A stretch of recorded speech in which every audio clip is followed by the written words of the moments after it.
E o meio acadêmico se mobiliza para lidar com o chat GPT e a Universidade de São Paulo já tem um evento programado para discutir a melhor forma de usar essa inteligência artificial sem substituir ou colocar em risco o trabalho intelectual de autores de estudos. Trata-se do seminário Chat GPT Potencial, Limites e Implicações para a Universidade, que está sendo organizado pelo Instituto de Estudos Avançados da Universidade de São Paulo, em parceria com o Centro Brasileiro de Análise e Planejamento, SEBRAP, e o Núcleo de Informação e Coordenação do Ponto BR, que acontece já na próxima terça-feira. Sobre esse assunto, nós conversamos agora com Glauco Arbix, sociólogo, professor do Departamento de Sociologia da USP. O Glauco foi presidente do IPEA, o Instituto de Pesquisa Econômica Aplicada, entre os anos de 2003 e 2006, e coordena a área de Humanidades do Centro para a Inteligência Artificial da Universidade de São Paulo, FAPESP e IBM, além também de participar da organização do seminário. Muito bom dia, bem-vindo, Glauco, aqui ao Jornal Brasil Atual. Tudo bem contigo? Tudo bem, bom dia, Rafael. Muito obrigado pelo convite. É um prazer estar aqui com você, com todos os seus telespectadores, ouvintes, Vamos lá. e para conversar sobre esse assunto quente, né? Pois é, chat GPT, isso tem chamado muito a atenção das pessoas, né, Glauco? E, ao mesmo tempo que encanta, também coloca medo nas pessoas com essa nova tecnologia. Aliás, é muito natural que isso aconteça. Normalmente as novas tecnologias causam um certo temor das pessoas. Mas como é que a Universidade de São Paulo está se colocando diante dessa nova tecnologia que, pelo visto, veio para ficar, né? Claro. Não, veja, você tem razão, é sempre um problema. A novidade tecnológica, em especial, principalmente quando ela é muito poderosa, ela causa muita apreensão. As pessoas têm medo exatamente da instabilidade que essas tecnologias podem provocar na vida delas. Veja, nós não estamos falando muita coisa nova desse ponto de vista, né? Quando a eletricidade se espalhou, foi a mesma coisa, a televisão, a própria internet. Se a gente quiser voltar mais para trás ainda, o livro, né? Quando foi lançado, até universidades acabaram proibindo o livro porque achavam que o livro, com a nova prensa lá na Alemanha, desenvolvida pelo Gutenberg, que permitia a divulgação do livro, do conhecimento, as universidades achavam que estavam se colocando conhecimento em mãos não preparadas, isso poderia ser ruim para a sociedade. Nós temos uma preocupação semelhante hoje. O chat GPT, ele é praticamente uma plataforma, é muito amigável, você entra lá, faz pergunta, tem que ser por escrito, ele conversa em mais de 100 línguas, ele tem uma capacidade que impressiona. Agora, muitas vezes ele dá resposta, inclusive uma resposta afetiva, mas eu queria alertar os seus telespectadores que não se trata de uma pessoa, nós não estamos tratando com um humano, nós estamos tratando com uma máquina, né?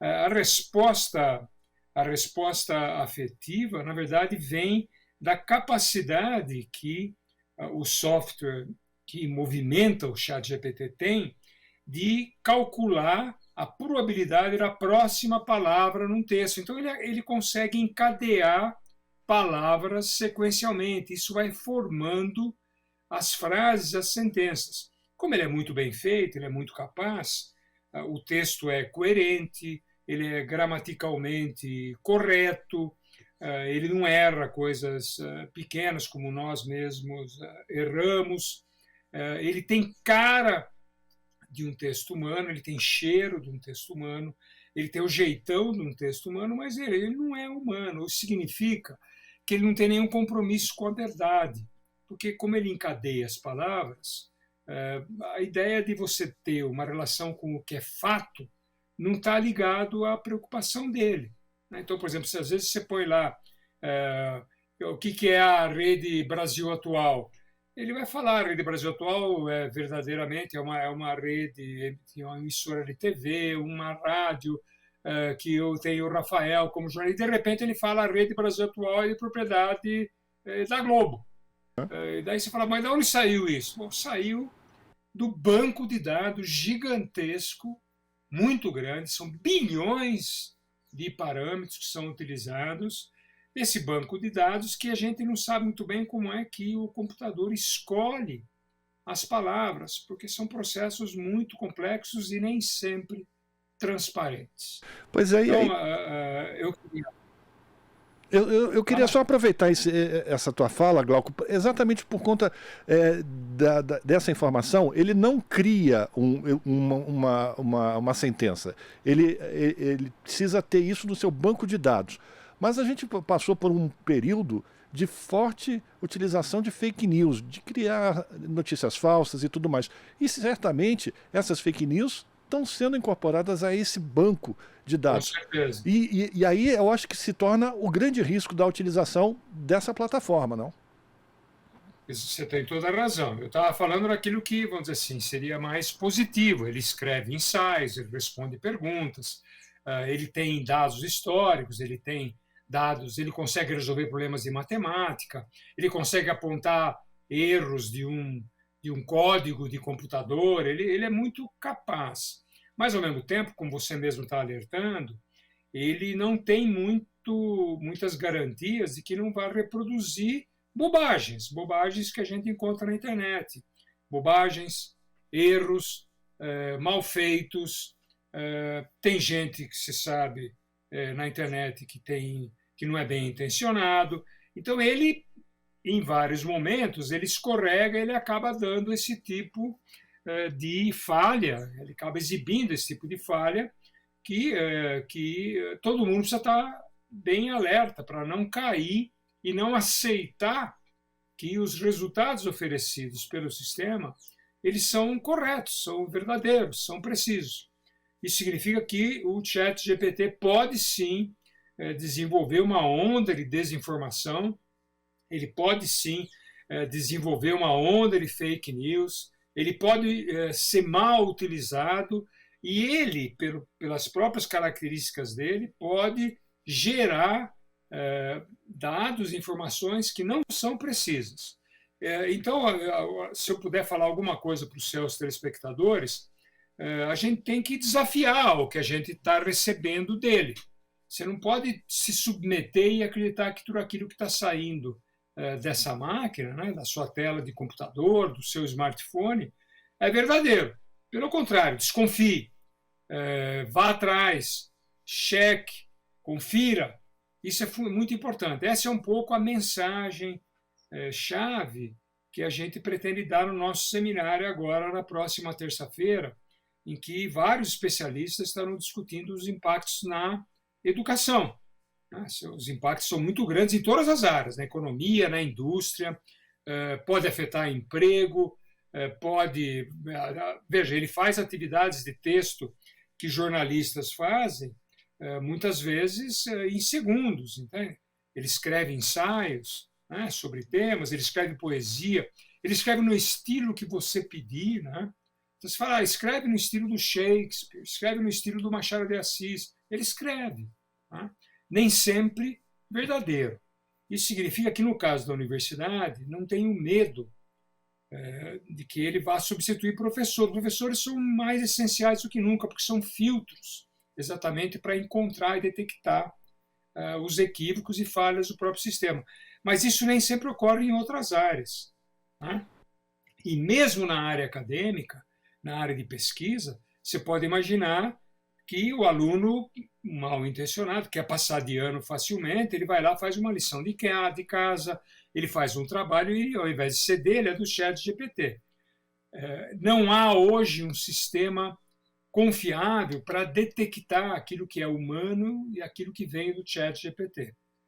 O sistema é muito, ele detecta, mas ele tem uma porcentagem muito baixa de acerto, é difícil, né? Porque o texto realmente parece humano. Certamente isso vai evoluir rapidamente e nós vamos ter ferramentas que podem detectar o que é humano e o que não é. Mas, enquanto isso, nós estamos exigindo transparência.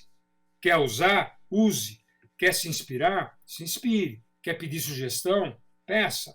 Mas diga claramente, em nome da integridade, do rigor acadêmico, na universidade, no jornalismo, onde você quiser usar o ChatGPT, que você diga em qual parte você utilizou. acho que isso é um respeito que a gente deve ao telespectador, ao leitor dos nossos textos, dos nossos trabalhos, entende? Sem dúvida. E nessa luta que muitas vezes o jornalismo se coloca de querer dar o furo à primeira informação, esse tipo de ferramenta que agiliza inclusive o processo de criação de um texto, também deixa a situação sempre muito preocupante. Mas como você bem falou, né, Glauco, existem já desenvolvimentos para fazer a avaliação ou diminuir essa margem de risco. Mas me chama a atenção também, já tem uma nova versão que inclusive esse chat GPT, ele consegue reconhecer imagens e a partir daí ele descrever o que está sendo colocado na memória dele? Isso, foi lançado antes de ontem o GPT-4, a versão mais avançada. Eles conseguiram diminuir a margem de erro factual, né, daquilo que é verdadeiro ou não, em 70%. Aumentaram muito os filtros que são utilizados para perguntas que não são apropriadas, tipo gente que pergunta sobre violência, tortura, pedofilia, droga, terrorismo. Então ele tem se você colocar perguntas desse tipo lá, eu briguei com meu vizinho por causa do cachorro e eu quero matar o cachorro. Ele fala, olha, eu sou um assistente de voz, eu não posso dar a minha opinião, mas em todo caso é bom lembrar você que matar não é um ato razoável, vai contra as leis, contra as regras da sociedade. Então ele recusa dar respostas desse tipo. Ele tem filtros, ele já tem filtros, não são totalmente eficientes, mas eles têm filtros, eles estão aumentando na sua eficácia para diminuir o mau uso do próprio ChatGPT. Você fez uma referência importante sobre o jornalismo, como que isso poderia ser utilizado para notícia. Queria só lembrar o seguinte, o ChatGPT, como ele utiliza quantidades imensas de dados, muito grande, e são dados desestruturados, eles vêm de qualquer forma, ele está restrito ao ano de 2021. Então, se você puser o nome de alguém que morreu agora, no último mês, ele vai tratar essa pessoa como se estivesse viva. Por quê? Porque os dados todos, por enquanto, estão restritos a 2021. Há um esforço de empresas, a própria Microsoft quer fazer isso, Google, várias delas, de ligar a tecnologia que está por trás do ChatGPT com a própria internet, de forma a mudar a qualidade do sistema de busca que nós temos hoje. Lembre-se, a busca que nós temos hoje, ela identifica a fonte. Você fala assim, eu quero ir para Nova York. Ele vai dizer, ele vai dar uma série de links, de dados sobre Nova York, mas diz, olha, isso aqui vem da Enciclopédia Britânica, isso aqui vem do blog do Rafael, isso aqui vem da Rede Brasil Atual, ele identifica as fontes. O ChatGPT não identifica a fonte.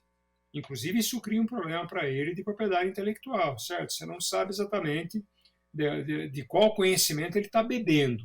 Né? Isso é ruim na universidade, nas escolas em geral, na escola secundária, na escola primária, em tudo quanto é lugar. E é ruim na área empresarial. Imagine isso na saúde. Né? Eu estou com uma dor de cabeça. Não, toma o remédio X. Bom, mas quem está dizendo isso? Você não sabe quem é. E tampouco sabe se o remédio que ele está sugerindo pode fazer mal ou bem. Então, é sempre bom utilizar com desconfiança. Nós estamos numa fase inicial, isso tudo vai se desenvolver muito rapidamente, e eu espero que a gente tenha ferramentas mais precisas dentro de pouco tempo. A gente está conversando com Glauco Arbix, que é sociólogo, professor do Departamento de Sociologia da Universidade de São Paulo e também coordenador da área de Humanidades do Centro para a Inteligência Artificial da USP, FAPESP e IBM e organizador do seminário sobre o ChatGPT que começa na próxima terça-feira. Glauco, eu queria que você falasse sobre, não sei se eu entendi direito, desculpa a minha ignorância, mas esse chat, essa plataforma, ela já consegue verbalizar, sonorizar, enfim, o que é escrito, ela já consegue transformar letras em sons? Não, por enquanto não. A versão 3, que estava em vigência até há 2, 3 dias atrás, você tem que escrever, você tem que redigir e ela responde com texto. A versão 4 já ampliou, isso que eles chamam ela de multimodal, ela já ampliou, então você já pode colocar uma imagem, o chat identifica a imagem, mas por enquanto ele responde em texto. O objetivo é que ele responda que ele possa responder em texto, em imagens, em som, do que você quiser imaginar. A gente, por enquanto, nós não temos esse tipo de recurso disponível para as pessoas. Diga-se de passagem, o chat GPT 3, a versão 3, qualquer um pode entrar. Você entra lá no site da OpenAI, se colocar no Google chat GPT, ele vai abrir lá, você pode fazer a pergunta. Você pode fazer a pergunta em inglês e português. Evidentemente, ele é mais bem treinado em inglês do que em português, assim como em várias outras línguas. Mas o chat GPT-4 ele ainda está um pouco restrito.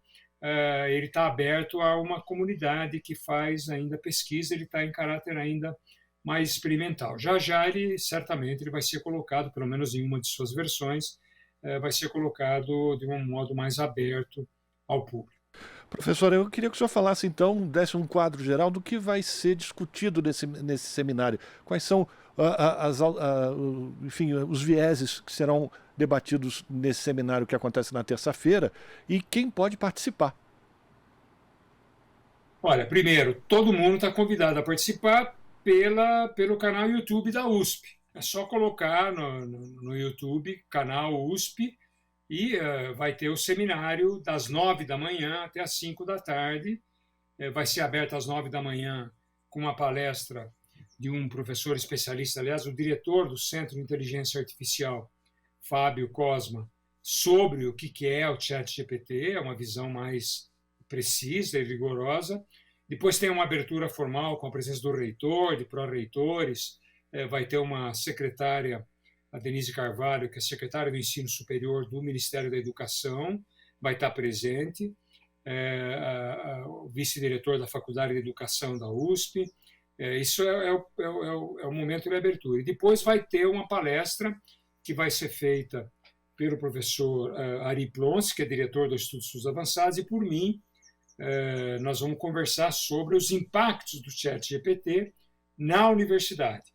Na parte da tarde temos almoço, na parte da tarde nós vamos ter uma mesa redonda com vários especialistas de cátedras de educação, de computação, gente que mexe, é especialista em inteligência artificial. E daí nós vamos ter o encerramento que a gente pretende apresentar um breve documento com diretrizes para a USP poder utilizar o ChatGPT, porque tem gente que quer proibir, tem gente que quer utilizar de peito aberto, e nós vamos tentar apresentar um documento, vamos dizer assim, um pouco mais equilibrado, e vamos colocar nas mãos do nosso reitor, que vai dar o segmento que ele quiser. Ele pode aceitar o texto, pode recusar o texto, pode aceitar com emendas. É uma contribuição, na verdade, que nós estamos oferecendo à Universidade de São Paulo pelo peso que tem a USP. Se a USP aprova uma resolução desse tipo, a exemplo das grandes universidades do mundo todo, que todas estão discutindo, a USP pode dar um pouco exemplo, pode abrir um caminho para todo o ensino superior e para todo o sistema educacional aqui no Brasil. Todo mundo está convidado, mais uma vez, é só entrar no canal USP do YouTube e a gente acompanha, vocês acompanham o seminário o dia inteiro. Pode entrar num pedaço, pode entrar à tarde, de manhã, o horário que vocês quiserem. O que importa é que as pessoas não neguem a existência dessa ferramenta que, pelo que tudo indica, não, professor, ela vai ser um novo patamar a partir de agora com a sua utilização. E é importante que a academia esteja muito atenta e já, enfim, estudando de que forma pode ser utilizada de uma maneira benéfica. Professor, agradecer a sua participação aqui no Jornal Brasil Atual. Sucesso no seminário e a gente certamente vai voltar a conversar sobre esse assunto porque ele chama muito a atenção de todos nós e vai fazer parte da vida de cada um a partir de pouco tempo, né, professor? Não tem a menor dúvida. Veja, é como pássaro e dente, saiu do tubo, não volta, entende? Ele está aí para ficar, é uma tecnologia mais avançada, expandiu um pouco a capacidade da inteligência artificial e isso veio para ficar. Pode não ser exatamente nessa forma, pode ser em uma forma diferente, mas todo mundo vai poder utilizar. Espero que utilize bem o ChatGPT, Perfeito. como qualquer outra tecnologia disponível para melhorar a capacidade da gente, para aumentar a nossa visão de mundo e a nossa própria capacidade humana. Forte abraço, professor. Obrigado. Conversamos com o professor Glauco Arbix aqui no Jornal Brasil Atual. Estamos apresentando Jornal Brasil Atual. As notícias que os outros não dão.